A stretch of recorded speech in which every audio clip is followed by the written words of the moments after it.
mata, mulut.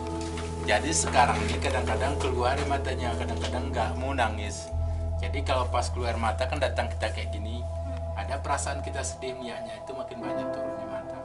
Dan mata yang turun tuh jadi batu maka besar perutnya ini. Jadi di kepalanya ada mahkotanya tapi udah bersambung.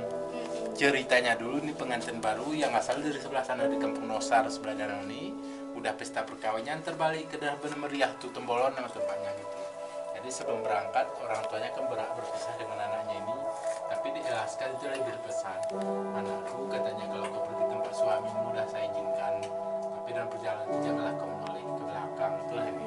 Ya kan dari sebelah sana ada jembaknya jembak itu kesini sampai di pagi itu teringat pada orang tuanya. Menoleh dia datang petir badai gitu takut masuk berlindung dalam goni bersama rombongan. Jadi berhenti badai keluar rombongan lihat pengantin kada keluar. Kadang-kadang kalau cari itulah ketemu kesini. Panggil belakangnya nggak nyaut nggak bergerak maju orang tuh pegang rupanya udah keras di batu. Itu cerita ringkasnya kan.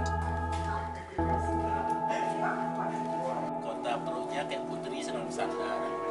Kalau kayak badak kepala jula mata. Ini bisa kayak penyu, kayak orang sujud.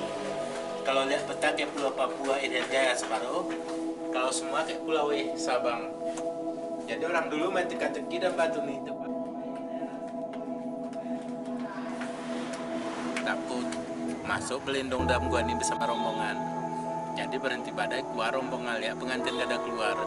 Karena gak ada keluar dicari, itulah ketemu di situ tadi.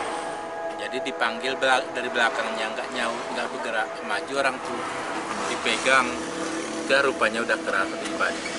Jadi suaminya saking kena setianya sama putri ini dia mendoa dia minta jadi batu itu jadi batu juga dari Suaminya juga, Pak? iya itu cerita ringkasnya.